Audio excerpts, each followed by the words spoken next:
On today's episode of Locked On Wild, evidently quiet off seasons are contagious in the Central Division. Chris Micelli of Locked On Avs joins us to try to get the skinny on our two favorite contract negotiations. Hey, this is Matt Boldy, and you're listening to Locked On Wild. You're Locked On Wild, your daily podcast on the Minnesota Wild. Part of the Locked On Podcast Network, your team every day.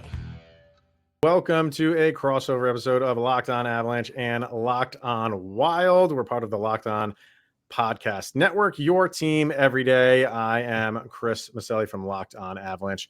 Joining me from Locked On Wild, one of our favorites, Mr. Seth Toupal. How you doing today? So how's your off season going so far? Taking it easy? Yeah, we're just having a good time, and we're getting the occasional breadcrumbs of NHL news throughout the last few weeks, but honestly, it's been fun to just kind of kick back a little bit and refresh for what is going to be just another insanely busy season. We just had the schedule release here recently, and it's going to be jam-packed yet again. So get the rest while you can and gear up for 2025, 2026.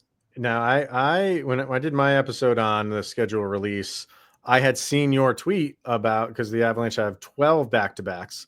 I saw your post about the Wild having 14, and you informed me that's not even the most in the league. There's some teams with 15, 16. Yeah, we really have. We really have gotten to the point where back-to-backs are just, I guess, a staple. And there's nothing worse. I don't know how you feel about this, Chris. There's nothing worse for me than when you are going toe-to-toe against a division rival on the second night of a back-to-back, and that division rival has had 2 or 3 days off. Yep. Oh, it's the worst. Doesn't make sense to me. Absolute worst. And I think there are times where the Avs are playing the Wild on a back-to-back, and I can't think off the top of my head if it's the first or second game, but they're in there. They're mixed in there. So, and this whole going to 84 games, I didn't really think it's necessary. I'm fine with the 82. I know people want to take some away.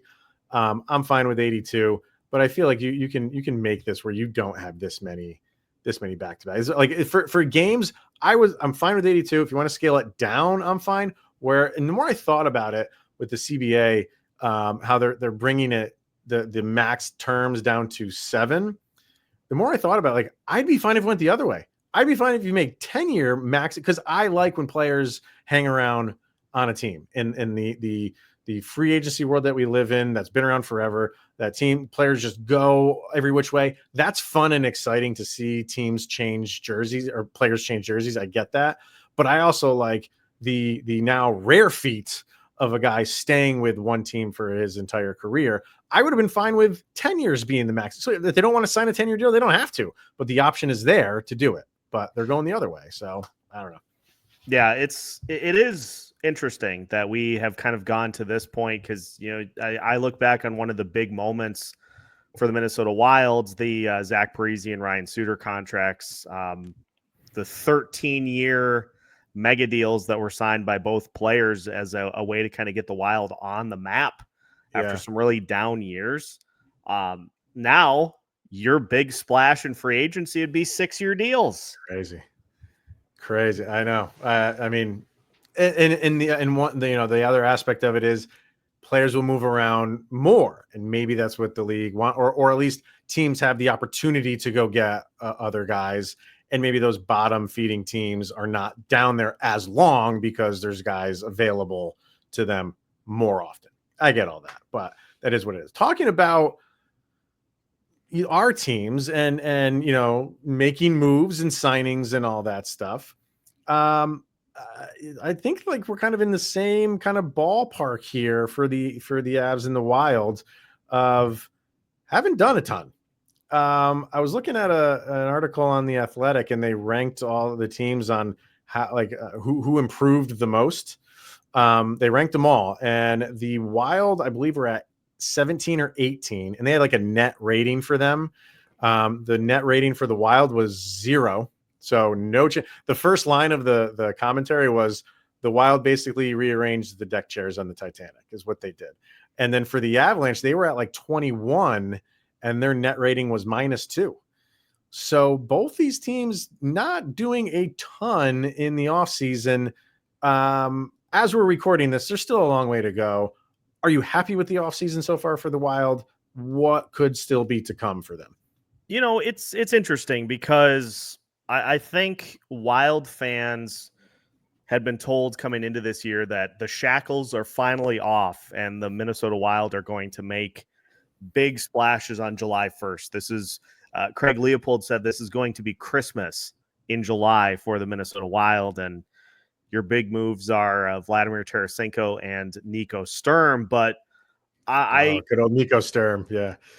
One of my favorites. I am very glad he's back, but he's back to play a fourth line role, and this team needs some scoring. But if you look at some of the deals that were handed out, Brock Nelson was obviously near the top or at the top of their list as far as players go that they were trying to get in free agency. He obviously re-upped with the Avs.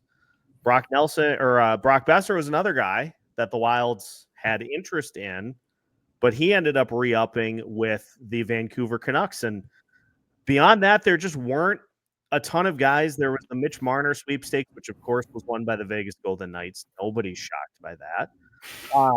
There just wasn't a ton, and it is kind of a cautionary tale of you don't really get results all the times if you just go strictly based on free agency of building your team. Just ask the Nashville Predators a couple years ago. Right. Crazy in free agency, and they were one of the worst teams in the league.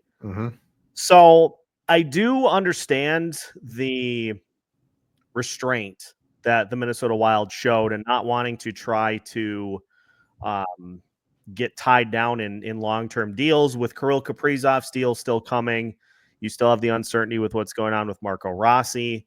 I can understand not wanting to muddy the books while that's going on. Bill Guerin also said that there just aren't a ton of teams that are in sell mode right now. He was working the trade market trying to find a taker for Rossi to also help kind of booster the top six. That hasn't panned out as of yet. Teams just right now are kind of in wait and see mode. So it feels like the big addition for this team is going to be the Wild going after whatever team taps out. I know Tage Thompson has been linked to the Minnesota Wild a lot. If the Buffalo Sabres tap out during the season and he gets to the point where he's like, I can't do this here, I don't want to do this here anymore, then I would imagine the Wild will be heavily in pursuit of a guy like that. Here's the problem, though. You're going to have 30 other teams lining up to try to go get a guy like that if he becomes available. And the other part of it is if the prices for free agents are a little too rich, what do you think the trade market for players like that is going to be like? And if you're going to build your team up through trade to try to find those bona fide top six guys, they're not going to come cheap. And you can't really do the free agency dance and say, just too rich. We went shopping for cars and the prices were just too much for our budget. And then go around and say, I looked at some trades and those were too expensive. Like at some point you got to dip your toes in the water and get involved here.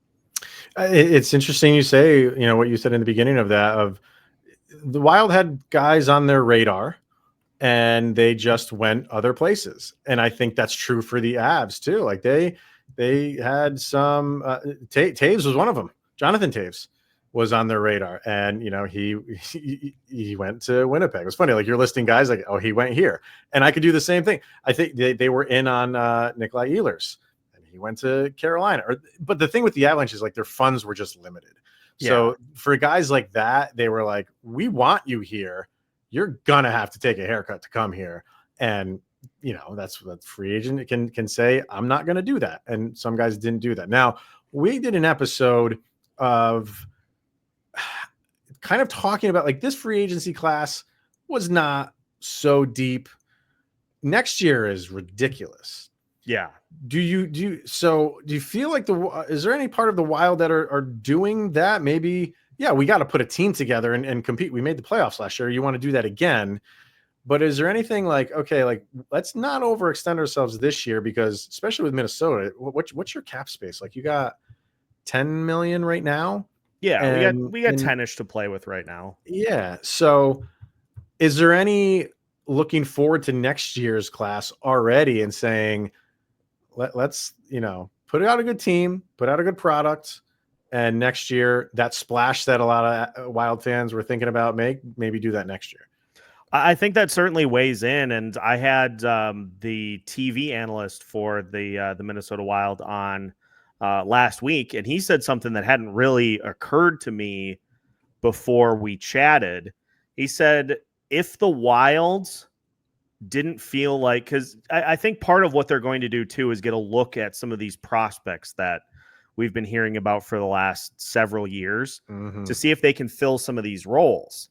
And the Wilds, it feels like, would have been a little more aggressive and a little more active if they didn't feel like the prospects they have in the system can at least grow into those types of roles. They may not be able to hold it down right away, but you don't go and get a Vladimir Tarasenko in the last year of his deal after a down year in Detroit and say he is the answer at second line. Right. Yeah. You say, we're hoping that he can kind of get rejuvenated by being in a new place, by being on a team that is more in the playoff picture than Detroit was. We're hoping that he can kind of lock that down for a little bit. And if he falters, insert prospect A into that spot and see if they can kind of hit the ground running and go with it. If they didn't think that those players were ready to take those spots, you probably are pretty aggressive in trying to get that figured out before the season starts. Interesting stuff. So why don't we get our first break in here, and we come back from that. Something that I'm sure you have not talked about yet, and that's extensions and Marco Rossi and Kirill Kaprizov. So we'll do that next. Today's episode of Locked On Wild is brought to you by Monarch Money. Ever wish managing your money felt easier? With Monarch Money, it can. Whether you're growing your savings or planning a big purchase, Monarch puts you in the driver's seat. It's like having your own personal CFO giving you full visibility and control over your finances. Monarch Money is more than a budgeting app. It's a complete financial command center. You can track all of your accounts, investments, and spending in one place. So in addition to managing your money, you're also building wealth. And everything is in one place. Whether you have credit cards, whether you have investment accounts, savings accounts, checking accounts, you name it, Monarch will manage all of it in one spot so you don't have to hop from app to app to try to get an idea as to where you're at. So take control of your finances with Monarch Money.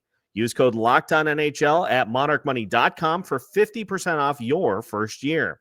That's monarchmoney.com, code LOCKEDONNHL for half off your first year.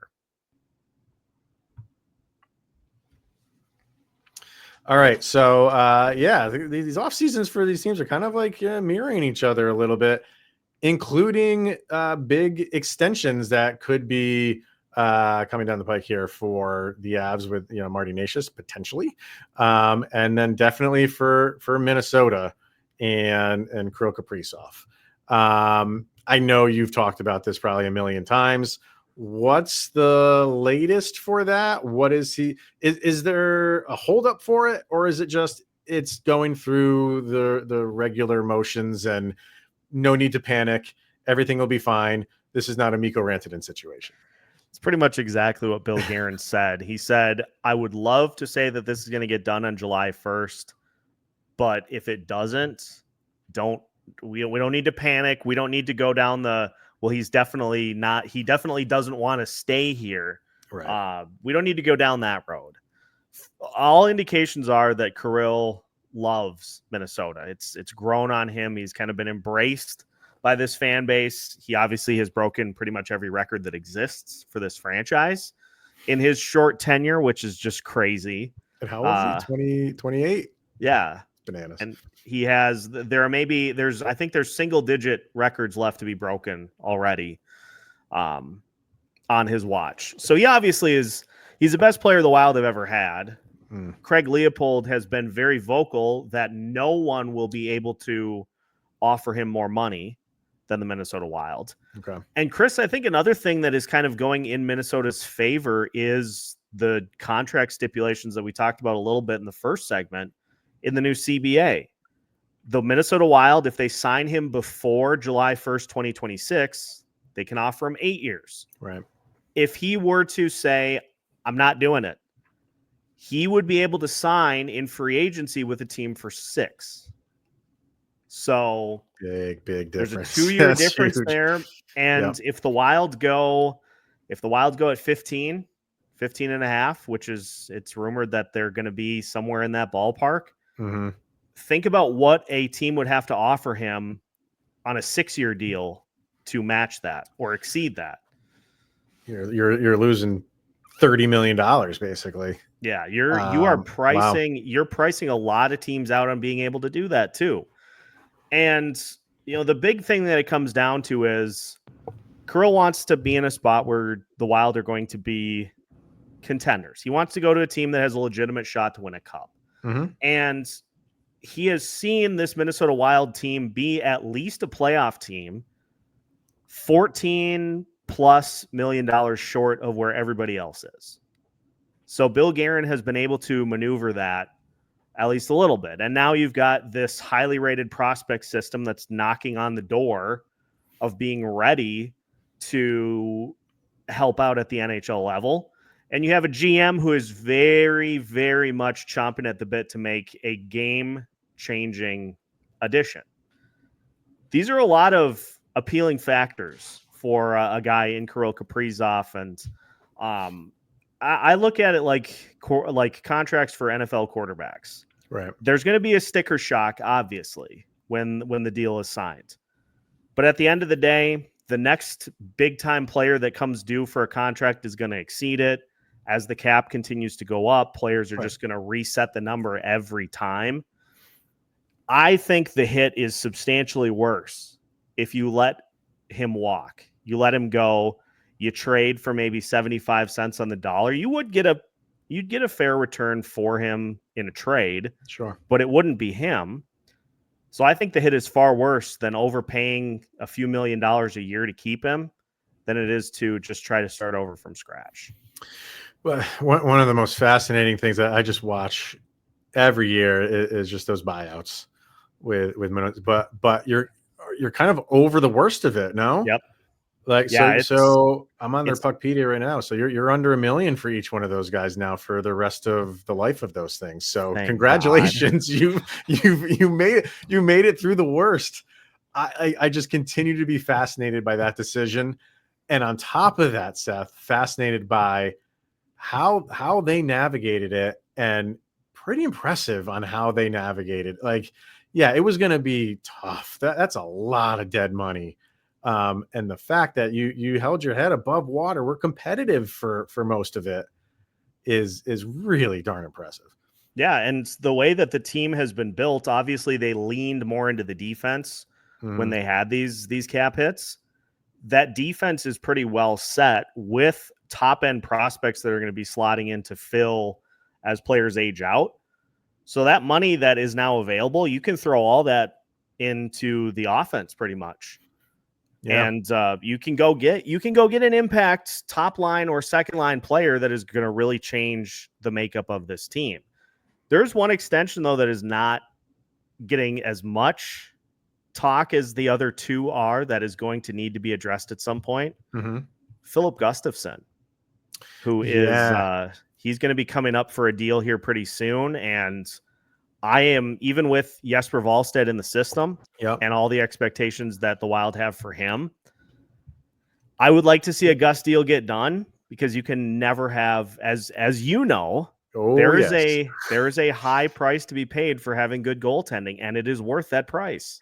For this year, your tandem at 5.95 is just, that is a steal. What does that look like for him? What could be the number for Gustafsson? I saw a projection that he could sign something like 6 years for 6.7-ish million, and I would do that. I'd do that yesterday. Yeah. That's a nice increase. Yeah. It's a nice bump for him, but if he is a top 10 goalie in the league, which statistically he has been, you're getting a nice little discount compared to what some of the rest of the top 10 goalies in the league are getting. Wow. And I mentioned Rossi. Just what's the latest with that? That just seems like a soap opera that's just not ending right now. It seems like he was on the way out, and then Minnesota's like, no, we want to keep him here, and I can't make heads or tails of it. I'm almost just wanting to ignore it and then just tell me when it's over. But I'd be willing to take him off your hands because I've always liked that guy. I know the size is an issue. And I know there's Avalanche fans out there right now just banging their keyboard or punching their car stereo right now because they don't they feel like the Avalanche have enough small guys.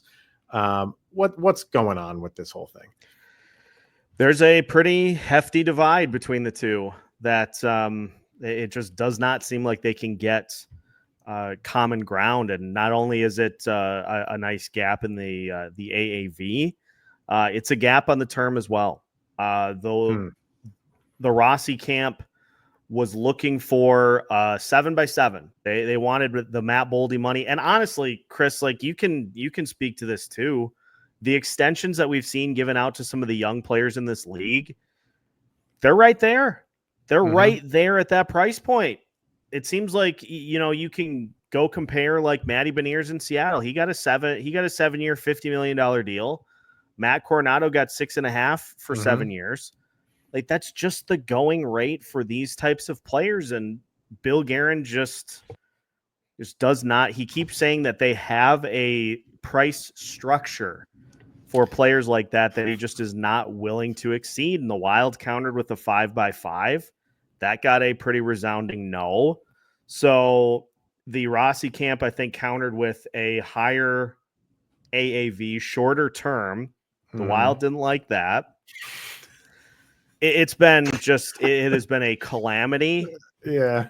That it does not. And I guess I'll give Bill Guerin credit for not trading a guy like that just for the sake of trading him and saying we're not going to get rid of him unless we get the value we're seeking. I don't think the value that the Wild are looking for in this trade, I don't think that exists. I don't think they're going to get what they're looking for. And what's his value? They bumped him down to the fourth line in the postseason, didn't they? Yeah, they were cutting his minutes. They cut his value. So, wow. I mean, but you're saying teams at 5x5, he's at 7x7. I mean, I'm a basic man, but could they just come together at 6x6 here? Or no? Is that just too much? You would think. The other interesting part about this is Marco Rossi was offered for JJ Peterka. What? And then when? some. Oh yeah. There I didn't hear that. So there were some crazy trades that Who said no to that? Buffalo did. Wow. The Wild offered Marco Rossi and for JJ Peterka, and the Sabres said no. Okay. I did not hear that. So okay. It does not look like, which has led me to kind of what I think the final resolution for this will be, is I think he will end up getting moved in whatever deal the Wild do at or before the deadline this year to bring in their big top 6 addition. I think he will be a piece. Maybe they do what the Sabres did with Bowen Byram and they sign him to a deal just to get him to unrestricted free agency. Right. I think he will be moved as kind of the centerpiece of a deal to whatever team the Wild do business with to bring in a big star for the top 6. Could he do if nobody's budging, could he just do a 1-year deal or something like that? And then at the trade deadline, he gets traded to a team and then he'll sign his bigger deal with that team, kind of like what Mikko Rantanen did. You'd think that would be kind of the ultimate resolution for this is let's just get something done. We'll look to move you when the time is right. Because it's like I know Rossi wants to get I know he wants to get his fair market value in a deal. Sure, right. But if he were to hold out, that doesn't really do him any favors. Not helping. Nope. That's not helping anybody. So wow. All right. Another episode as the Wild turns here in the off season. So let's get one more break in, and then I always love getting early expectations. Mid-July, everyone's loving where their team is right now. What are we thinking for next year for the Wild? We'll do that next. All right, man. So yeah, the Wild playoff team last year. Was that a little bit of a surprise? Maybe, but you're a playoff team. You're kind of expected to do that again. And that's got to be the expectation for the Wild, right? Like you made it. I don't think a lot of people expected you to, but you did. And it's got to be like, well, that now we have to go to the next phase, which is win around or, deeper into the playoffs. And, you have cap. I know we talked everything we talked about leading up to right now. What is it? What is it? Is it, we're good enough to win a round or two for next year. I think that is ultimately the goal. And you look at what has gone on in the Central Division, and much like last year, I think now I would say that the gap may have shrunk a little bit, but I'm going to kind of lump the teams like they were last year. Like you got Winnipeg, Dallas, Colorado at the top of the division. I don't think that's going to change much, although we did see pretty much every team in that trio have to deal with tight cap, tight pockets. Yep. So, they're still all very good teams. The gap between tier 1 and tier 2 maybe has just shrunk a little bit. I think the next tier, I'd put Minnesota. I'd probably put St. Louis. Just for the fact that I don't think it's possible for them to be as bad, I'm going to put Nashville in that tier 2. Mm-hmm. The two interesting ones in the division, I think, are going to be Chicago and Utah. Like, do the Mammoth really put it together? Do they make a big push this year? They could. Mm-hmm. Chicago is another team where we've been waiting for them to kind of ascend for seemingly a decade. I'll believe it when I see it. Yeah. But I think it's not going to shock me at all if Dallas, Winnipeg, Colorado are the top 3 in the division. And maybe one of those teams falls to a wild card spot, but I have a hard time believing that one of those teams is going to miss the playoffs entirely. Right. I would agree with that. Yeah. I think it's going to be Minnesota. It's going to be St. Louis and Nashville probably fighting for wild card spots. At least one. Now, maybe the Pacific wins one of the wild card spots this year. I guess we'll have to see, but it definitely is. The expectations are playoffs again for this Minnesota Wild team, and it's going to be fascinating to see what Bill Guerin does, because if they miss the playoffs, his seat probably gets a little hotter. You think so? There is a wide range of outcomes that the Wild could have this season, and so I think we're going to see Bill Guerin be very aggressive in trying to either jumpstart or trying to further. If the team gets off to a hot start, I think he's going to be real anxious to put the chips in. Okay. If they get off to a slow start, he's going to probably get the defibrillator out and try to make something happen. Yeah, man, I like this division. It's a tough. Chicago brings you down a little bit, but even with, I think people are expecting a turnaround in Nashville, and yeah, I think Utah's not a pushover anymore. No. Are they a playoff team? No, maybe like a fringe playoff team, but they can make life miserable for some people. They'll be in the mix. They're no longer a pushover, right? So yeah, with the exception of Chicago, it's a tough division. There's gonna be some tight battles. The episode I did with about the schedule, I'm kind of annoyed with the Avs schedule that their season ends with 5 straight games against the Pacific. Like, yeah, I mean, like there's no like last game or even second to last game against a division rival. Something could be on the line. Like your last, like you play Dallas, I think it's the second game of April. That could be a big game, but you have 7 games after that. Like so the schedule, I don't like how it matched up because this is a good division. This is a strong division outside of Chicago. And I think no matter who you're going up against, I say outside of Chicago, the Avalanche couldn't beat them last year. For some stupid reason, the Avalanche could not beat Chicago. So that's just a division matchup, which is just a wild matchup for them. It's a tough division. It's going to be a fun battle to see how this all plays out because you take nothing for granted in this division. Nothing. Yeah, it is going to be very fun to see how this plays out. Because like I said, I don't get the sense that somebody's going to massively fall off. So every point is going to matter. And just selfishly for me, it's going to be fun to watch the Wild this year without them having to literally count dollars and cents every single day because they are so close to the cap that they have to try to, you're playing some games with 6 defensemen to try to get an extra roster spot to accrue cap. Yep. We don't have to breathe like that. We don't have to live like that anymore. So that's going to be fun to have that off my plate this year at the least.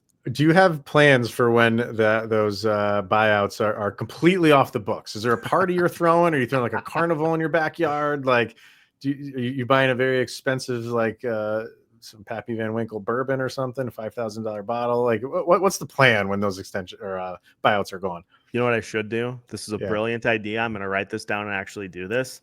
I'm going to treat the day that the buyouts are done as if I am getting a day to celebrate the Stanley Cup myself.